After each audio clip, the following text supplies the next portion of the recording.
మరి మనకు కావాల్సిన నిధులు వారి నుంచే వస్తాయి కాబట్టి అందుకే నా వైపు తిరిగి నమస్తే పెట్టడానికి పోతే అటువైపు పెట్టమని అటు చూపించిన.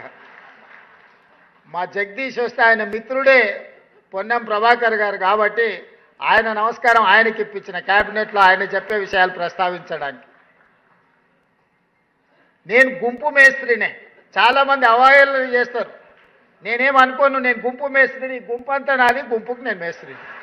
ఈ గుంపు అంతా నాది, ఈ గుంపు నాది.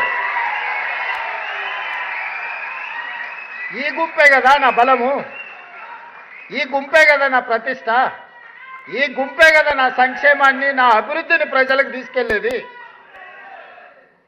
పేద ప్రజలకు మా ప్రభుత్వానికి వారధులు బ్రిడ్జ్ ఈ గుంపే కదా. అందుకే నేను గుంపు మేస్త్రిని అని చెప్పిన. కొంతమంది గొప్పలు చెప్పుకుంటారు మేము దొరలమని, మా గడీలు ఉన్నాయని. అట్లాంటి పోకడలు నా దగ్గర ఏం లేవు.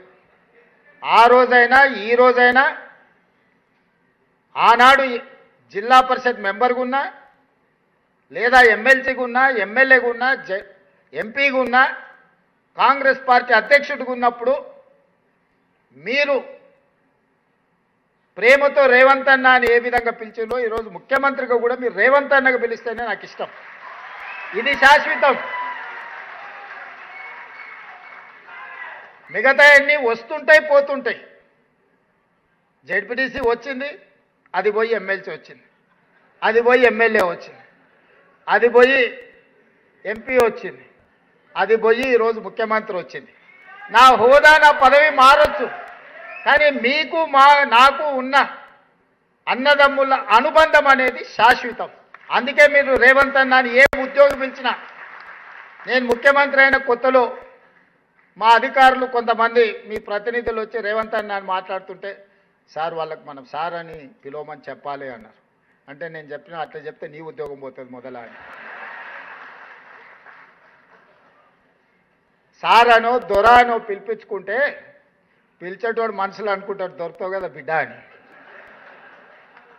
అన్నాన్ని పిలిచిండంటే అది ఇష్టంతోనో ప్రేమతోనో పిలిచిన పిలుపు. నాకు అదే ఇష్టం.